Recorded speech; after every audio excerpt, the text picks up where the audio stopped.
카드가 활성화되어 있지 않아 현금을 쓰던 시절, 여러분들은 물건을 구입하러 슈퍼마켓에 갔습니다.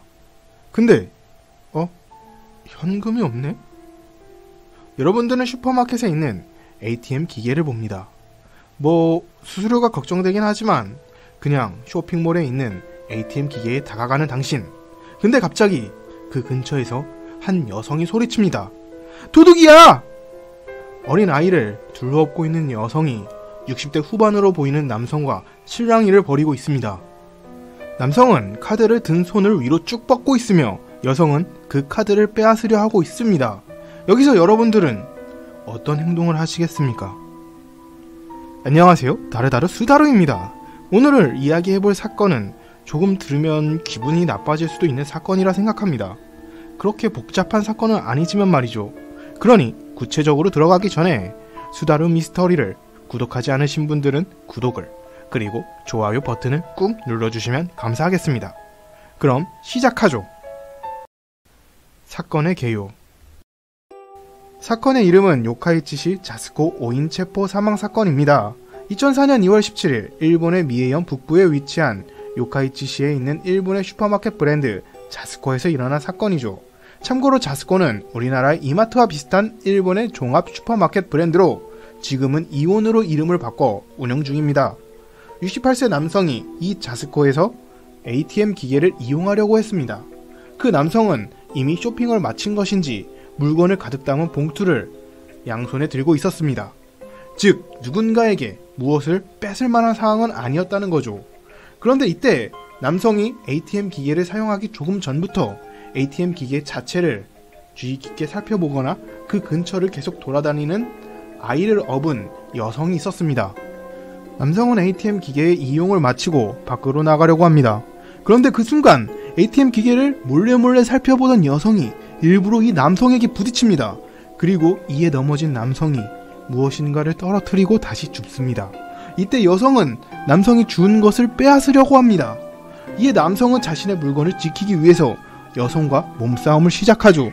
남성이 지키려고 한 것은 무엇이었을까요? 바로 남성의 현금 카드였습니다. 여자가 달려드니 남성은 카드를 지키기 위해서 카드를 쥔 팔을 위쪽으로 쭉 뻗어 여자가 카드를 뺏지 못하게 합니다. 생각대로 카드를 뺏을 수 없어서 그랬는지 아니면 전부 계획이었는지 모르지만 여성은 도둑이야! 라고 소리칩니다. 아무 사정을 모르던 근처의 사람들은 아이를 데리고 있는 여성의 카드를 남성이 빼앗으려 한다 라고 판단하여 근처에 있던 일반인 남성 3명이 이 68세의 남성을 제압하죠. 그리고 슈퍼마켓에서 날치기 사건이 있어 조사를 나온 경찰관이 2명 있었습니다. 이 경찰관 역시 도둑이야 라는 소리를 듣고 달려와 해당 남성을 도둑이라 판단하고 제압합니다. 물론 남성은 나는 도둑이 아니야! 라면서 무죄를 주장했지만 CR도 먹히지 않았죠. 경찰관은 이렇게 무죄를 주장하는 남성의 손을 등 뒤로 한 채 수갑을 채웁니다. 심지어 일어서려는 남자의 머리와 상반신을 바닥에 짓누르기도 했습니다. 이런 과도한 제압의 스트레스였을까요? 결국 남성은 구토하고선 의식을 잃었습니다. 그러나 경찰은 이런 남성의 이상을 파악하지 못하고 계속해서 남성을 짓누르고 있었습니다. 얼마나 심하게 짓눌렸을까? 68세 남성의 경부와 흉부에 울혈이 생기고 남성이 쥐고 있던 카드가 3등분이 되고 남성이 쓰고 있던 안경이 박살났습니다. 지원 요청을 받은 경찰관이 20분 정도 지난 후에 도착했는데 그때까지 계속 이 상태를 유지했다고 하죠. 그리고 이때 도착한 경찰에 의해서 남성이 의식을 잃고 구토까지 한 심각한 상태라는 걸 알아차립니다. 경찰은 긴급히 구속을 풀고 남성을 구급차에 태워 병원으로 후송했습니다. 하지만 남성은 이미 심정지가 왔으며 이로 인해 뇌는 회복불능의 수준까지 손상을 받은 상태였습니다. 다음날 남성은 가족의 곁으로 영영 돌아올 수 없는 여행을 떠납니다. 사인은 과도한 스트레스로 인한 부정맥과 고혈압성 심부전이었습니다. 참고로 이때 무고한 남성을 도둑으로 몬 여성은 경찰이 남성을 제압하고 있을 때 재빠르게 그 자리를 떠났다고 합니다. 경찰의 잘못. 사건의 전말이 알려지자 일본에서는 경찰을 향해 여러 비판의 목소리가 나왔습니다. 경찰관이 2명이나 있었음에도 상황 파악을 제대로 하지 못했다는 점, 68세의 남성을 바닥에 처박아 안경이 깨질 정도로 과하게 제압했다는 점, 눈에 보일 정도로 컨디션이 나빠진 남성의 이변을 깨닫지 못한 점, 만약 실제로 남성이 범인이었다 치더라도 피해자인 여성에 대해서 아무런 조치가 없었다는 점, 이러한 점이 경찰의 잘못으로 지적되었습니다. 경찰의 반응. 이런 지적에 일본 경찰의 반응은 아주 놀라웠습니다. 우리는 잘못하지 않았다. 과한 진압이 아니라 적당한 진압이었다. 이것만이 아니었습니다. 남성이 도둑이 아니었다는 것이 밝혀진 게 얼마나 지난 후였을까요? 바로 다음날? 한 달 뒤? 경찰은 사건으로부터 대략 7년이 지난 후 2011년 3월이 돼서야 경찰은 남성이 도둑이 아니었다고 발표합니다. 즉, 남성은 무고하게 죽은 후 7년 동안 범죄자라는 타이틀을 달고선 그동안 인간의 존엄성을 짓밟히고 있었습니다. 심지어 남성의 가족들은 범죄자의 가족이라면서 주변에서 많은 질타를 받기도 했죠. 경찰이 이를 발표한 이유도 굉장히 기분 나쁘더라고요. 유족들은 경찰의 과도한 진압으로 남성이 사망했다고 경찰과 미해연 상대로 소송합니다. 그리고 이 판결에 의해서 경찰은 울며 겨자 먹기로 발표한 거나 다름없었습니다. 게다가 경찰은 처음 유족이 소송했을 때 대응은 적절했다 라면서 오히려 유족과 싸우려 했습니다. 어이가 없네요. 2010년 미해연과 경찰의 실수를 일부 인정한 법원이 880만엔을 유족에게 지급하라는 판결을 합니다. 이에 경찰은 바로 잘못을 인정하지 않았습니다. 대응이 과한 것은 인정하겠다. 하지만 이것이 남성의 죽음으로 이어진 것은 아니다. 라면서 경찰은 판결을 인정하지 않았고 계속해서 유족들과 법원에서 싸우게 됩니다. 그러나 오히려 법원은 다시 재판단하여 경찰 측에게 유리하게 판결을 했던 일부를 뒤엎고 더욱 강력한 처벌을 내립니다. 2011년 결국 미해연은 유족에게 3,644만엔의 거액을 지불하게 됩니다. 이런 판결이 나서야 경찰은 남성이 무죄였다는 사실을 발표한 거죠.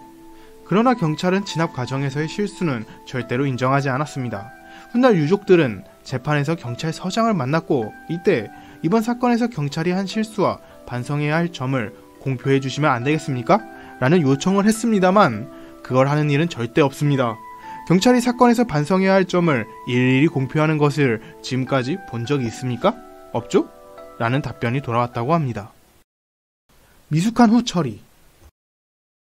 경찰의 아쉬운 대처는 많았지만 그 중에서 가해자인 여성에 대한 대처가 가장 문제였습니다. 이 여성은 2022년인 지금까지도 잡지 못했습니다. 하지만 일본에선 잡지 않았다라는 말도 나오고 있었습니다. 왜냐하면 여성을 본 사람이 한두 명이 아니었기 때문. 일단 남성을 범인이라 생각해 제압한 3명의 일반인도 있고 그 근처에 사람들이 꽤 있었다고 합니다. 그러니 이들 중에선 여성의 인상착의를 기억하는 사람이 있었을 겁니다. 경찰이 여성을 적극적으로 잡으려 했다면 이 사람들에 요청하여 여성의 몽타주라도 만들고 수사를 했어야 한다 라는 말이 나온 것이죠. 하지만 경찰은 그러지 않았고 심지어 1년이 지난 후에는 해당 사건을 조사하는 인원을 한 명도 배정하지 않았다고 합니다. 근데 감시카메라 있었다며 쉽게 잡을 수 있었던 거 아니야? 당시 기술력이 모자랐던 것인지 가게에서 성능이 나쁜 감시카메라를 썼던 것인지 찍힌 영상의 화질이 너무 나빠서 이 감시카메라만으론 해당 여성을 특정하기 힘들었습니다. 여담으로 영상이 공개되었을 때 화질 탓인지 여성이 너무 강렬한 인상으로 나와 일본에선 해당 여성을 보고 야 요게 아니냐 요게? 라는 말도 나왔다고 합니다. 아무튼 경찰을 옹호하는 말도 나오긴 했습니다. 이렇게 증거가 부족함에도 감시카메라를 공개하는 경우는 처음이었기에 수사는 했지만 결과가 나오지 않아 공개했던 거야 라고 말이죠. 하지만 이에 처음에 경찰은 증거 불충분이라면서 감시카메라의 영상을 공개하지 않았었고 1년이 지난 후에야 영상을 공개했습니다. 그래서 1년이 지나고 공개해두고서? 너무 늦잖아! 이런 옹호의 목소리는 오히려 비판하는 목소리에 묻혀버렸습니다. 마지막으로 이 사건은 11년 공소시효가 다하면서 여성은 잡히지 않았고 잡힐 일 역시 없어지면서 미해결 사건으로 끝이 납니다. 마지막으로 수다르의 개인적인 생각입니다. 저는 여성이 잡히지 않았다는 점이나 경찰이 수사를 제대로 안 했다는 점에서 찝찝하더군요. 하지만 가장 찝찝했던 점은 착한 일을 한 사람들로 인하여 피해자였던 남성이 가해자로 몰리는 상황이 연출된 점이었습니다.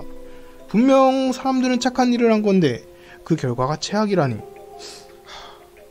여러분들은 어떠셨나요? 수다르에게 여러분들의 의견을 알려주세요. 여러분들도 이러한 일에 휘말리지 않기를 바라면서 영상을 마칩니다. 다르다르 수다르였습니다.